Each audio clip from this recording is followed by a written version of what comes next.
As an entrepreneur, there are a lot of things that are put in place to have a successful business. If you are a startup entrepreneur and you are willing to start and run a successful company, there are a lot of things that you must put in place before your companies become successful. It starts from planning to funding to management and marketing of your company. So without any of these four things mentioned, you will never have a successful company. Though there are some few things that are necessary apart from these four things that I mentioned, but these are the four keys that when you are a startup entrepreneur, you must look at before you start your company. And in this sense, we will be talking about marketing today. So in marketing generally means that putting your business out to the public to see the face of your consumers, to the lips of your consumers. So in today's video, we will be talking about the 4 P's of marketing. And with these 4 P's, if you have them and you label them out very well, you will have a successful marketing. And without any of these 4 P's, just like the 4 factors that we mentioned before, without any of these 4 P's, you will never have a successful marketing of your business or any business at all. So in today's video, let's talk about the 4 P's of marketing. The first P of marketing that we will be talking about is the product.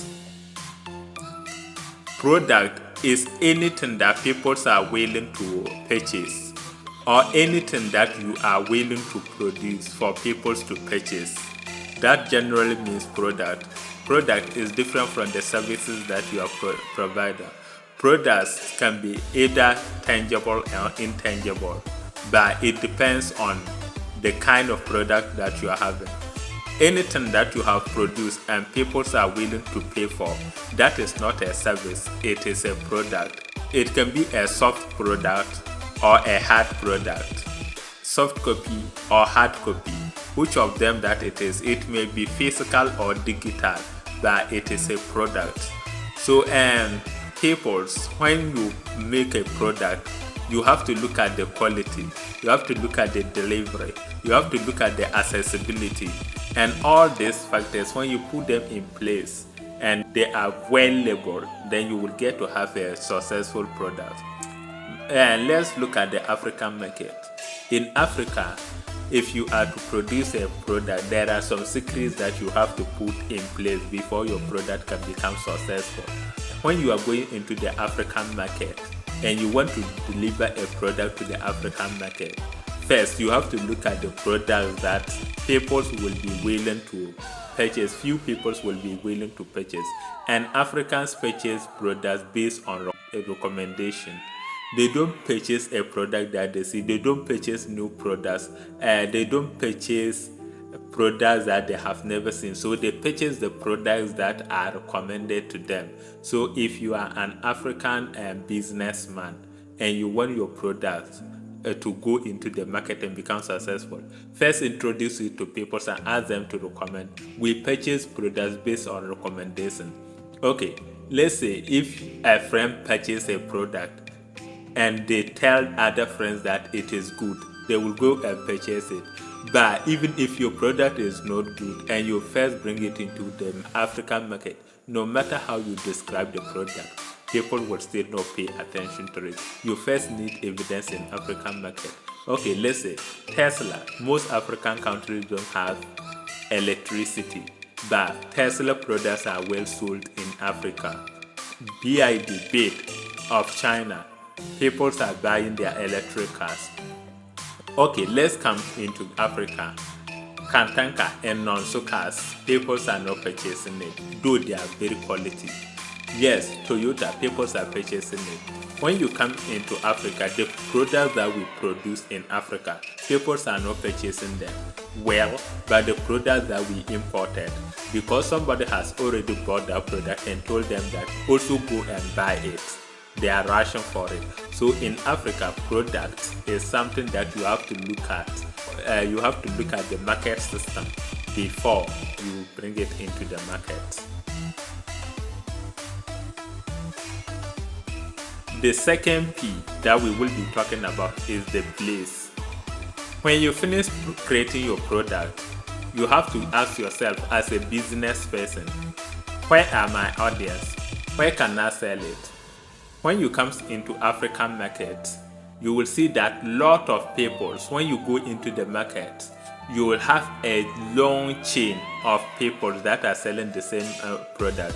If you go to a roadside, you may see fruit sellers on one chain. You may see vegetable sellers on one line.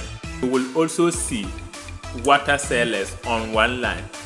When you go into the digital market, you will see that people who are selling courses, they will have a long chain of some specific people that they are marketing their digital products to. When you come to offline, automobiles, they have a specific locations that they sell them. Devices, they have specific locations that they sell them. Soft products, they have specific locations. So in African markets, it is not about the product or how you want differences in your product. It is about the place that they sell them. So to make it different, as an African businessman, when you create the product, do not follow that trend. You have to look at the best place that your product will sell, whether they sell them on there or not, but you know your product and you know where it works best. Send it to that place. Don't go and join the crowd, because at the end of the day, most people don't make sales because few people buy a few products and the rest of the products are being wasted for the whole day. The third P is the price. Price is an amount that people are willing to give in exchange for a product. Anything that people are willing to give in order to get a product in return is the price. This price may be on a better trade of giving physical cash in exchange for a product. Giving a product for a product, or giving physical cash or a soft cash in exchange for a product. So in African market, prices are not stable. Products do not determine prices. Products rather falls on prices, not the other way around. And what I mean products falls on prices is that African market, when you have your product, you need to determine the market that you are sending it to and buying behavior of the people there. And let's say in Africa, if you are a tomato seller and you go into the market, they will bring a basket of tomatoes and the seller will tell you, and this basket of tomatoes costs $5. Okay, as the seller, you will look at it and say, okay, I will buy it at $3. The seller will say, okay, give it to me at $4.5. You will say, okay, I will give it to you at $3.5. At the end of the day, you will have to settle on either the $3.5 or $4. But the fact is that the $4 that you are settling on is not the actual price of the product. The actual price of the product is the $5. So in order for the product to be sold at $5, it rather falls on the buyer's price and not the seller's price. So if you are a business person that is producing your product in Africa, you need to put this one into consideration. Most people, they know the prices. Like most sellers in African market, they will know that a product costs $10, but when they are bringing it into the market, they will say the product is $15. Some people ended up buying $10. Some people ended up buying something more than few people buy less than the $10. So they will balance it and still have the amount that they want. But all those things, it gives disrespect. Let me say, it gives disrespect to your product, because as very a good selling product, you must have a fixed market. When you go to the African boutiques, that is where the real deal is. That is where they respect product prices. When you go to African boutique or you go to African malls, everything have a price tag. For that place, you can begin. So there, they respect the products. If you apply that same technique into your product that you are producing, no matter how it costs, if you follow the first two P's that we talked about, and you ended up on the third, then you will have a successful product sale. You will have a successful marketing. The fourth P that we are going to talk about is promotion. Promotion, it generally means how are you getting your product before your audience? What are the medias that you are choosing to get your products before your consumers? Are you going digitally? Are you going by social media? Are you going by the web? Are you going offline, online, whatever? You have to look at it as a businessman. If I finish creating my product and finding the place and having the price tag on it, how am I getting it before my audience? This promotion doesn't mean about delivery. It just means how are my audience going to hear about my product? You can use ads, Facebook ads. You can use ads on Google. You can use generalized ads. You can use automated ads. You can use organic way to promote your product. Okay, when you come to offline, you can use verbally to promote your product, but it will not get your required marketing demography. You can also use flyers, posters. You can use referrals.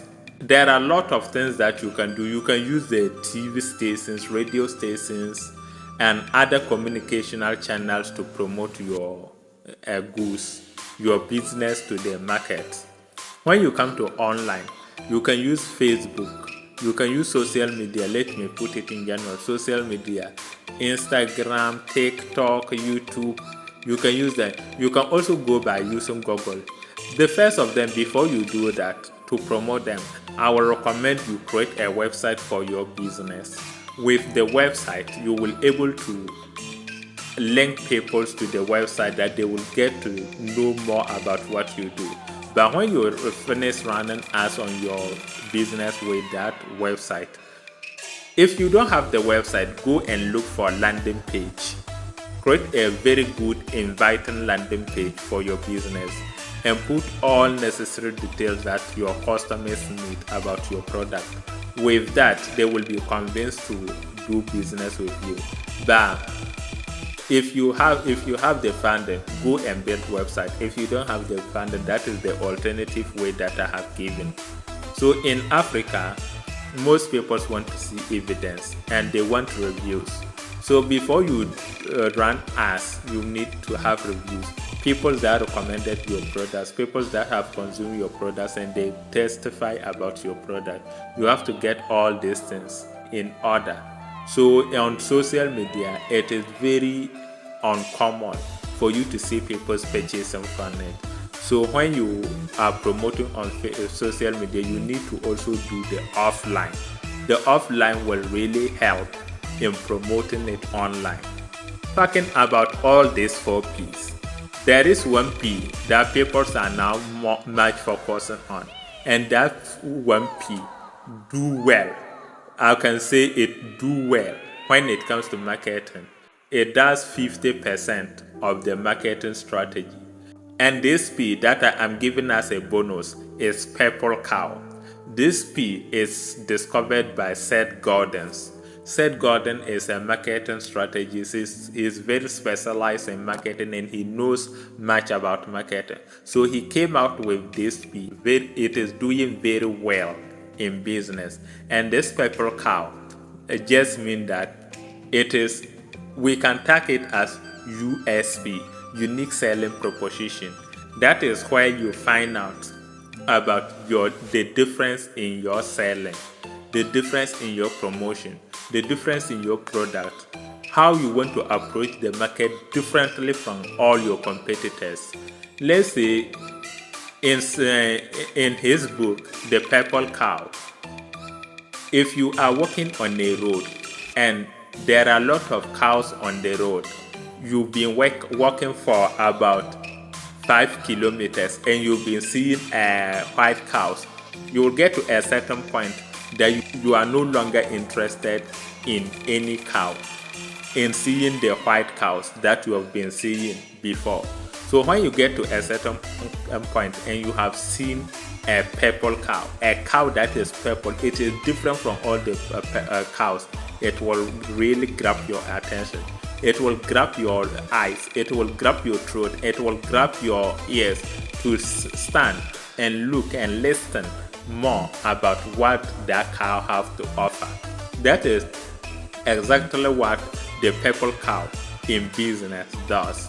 When you are seeing the same product, the same marketing strategy, the same places that they sell them, the same prices, the same promotional technique, and you get to see one product that have different offers in all these four things, then it grabs your attention. Say, wow, why is it that this product is having these different things? I have to look at it and see what it has to offer. So with this strategy, lot of businesses that take this strategy are really doing well. So as startup, if you focus on all these four things, I will urge you go into looking at the fifth one, and that is the purple cow. Look at the purple cow. Look at what difference that your product have. Look at the unique selling proposition that you have to offer. If you go into a football stadium and you have seen that all the people there are wearing green shirts, all those people in the football studio are wearing green shirts, and you get to find out that in that studio only one person is wearing red shirt, your mind will click. Why is this person, all other people are wearing green shirts, but that particular person is wearing red shirt? The camera will really grab that person and all eyes will be on that particular person.